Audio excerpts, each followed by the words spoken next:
the story problem. So these are going to be exponential growth and decay models. One of the classic applications for exponential growth models is populations.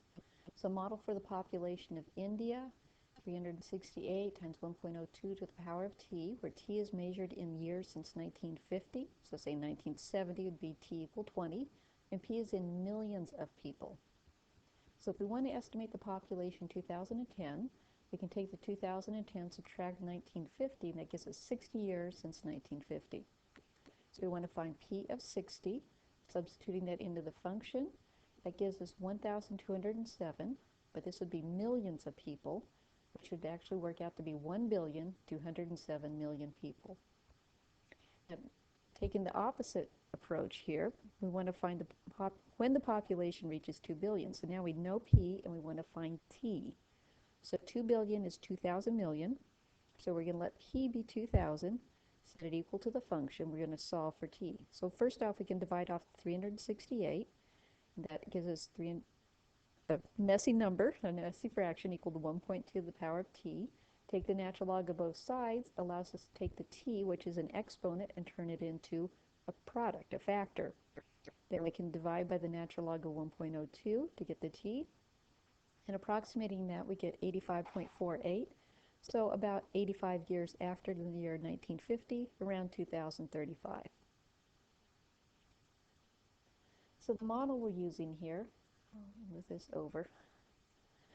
The model given in the book is n of t equals n with a subscript of 0, e to the kt. And really this is just identical to the model we were using before, a equals p e to the rt, the PERT formula, where this is the value at time t, n naught, and with a little subscript of 0 is the initial value, the initial population, the initial deposit, the initial amount. K is a continuous growth rate, and t is time, and that would be identical to using p as the initial value, r is a continuous growth rate, t is time.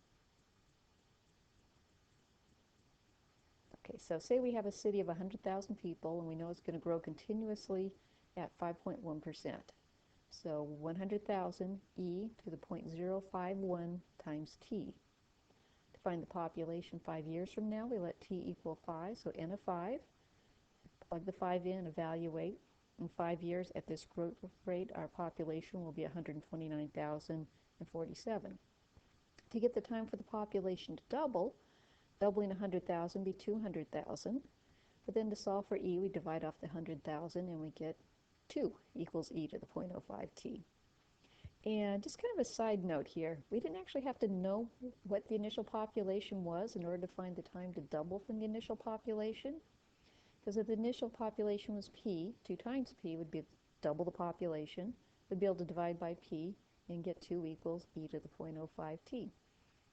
And then we could solve for t. So the time to double a population can actually be calculated without knowing the initial population. That'll come up later. Anyway, getting back to our problem, solving t equals e to the 0.051t, taking the natural log of both sides again allows us to take the exponent. Oh, hold it. Since it's a natural log base, the natural log undoes the e, and we're just left with 0.05t, divide both sides with 0.05, and we've got the population doubling in about 13.5 years. So the population is going to double in that amount of time. The city's going to need twice as many police officers, twice as many schools, twice as many sewage treatment facilities. It's a pretty fast growth rate. Another example for exponential, this one's decay, and this is for a radioactive substance.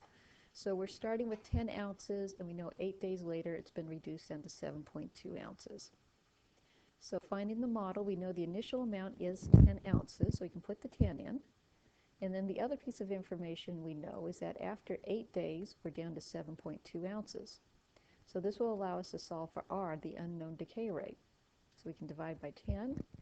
Take the natural log of both sides, solve for r, and we get r is approximately negative 0.041. Now, does it make sense that r is negative, since this is a decaying substance? It should. So our new model is 10 e to the negative 0.041 times t. Now that we have our model, we can find when will 1 ounce remain. So we'll let the amount be 1. Then we're going to solve for t, because we're looking for when. We're looking for time. Dividing by 10, Natural log of both sides. Getting the hang of this yet? The natural log undoes e to the 0.0141t, leaving us just with the negative 0.041t, dividing, and we get t. So it'll take about not quite 2 months for the substance to decay from 10 ounces down to 1 ounce. One last example. Had a radioactive substance, and all we know is its half-life is 242 days. I don't know if you're familiar with half-lives, but it's a common way of referring to substances, how long it takes for it to be half the original amount to be there. So we don't actually know the original amount. We just know that in 242 days we'll have half whatever the original amount was. So if p is the original amount, after 242 days, the amount we have left is half of p. So we can divide by p, and then we can solve for r. Natural log of both sides, divide by the 242 days, and we've got a decay rate of negative 0.00286.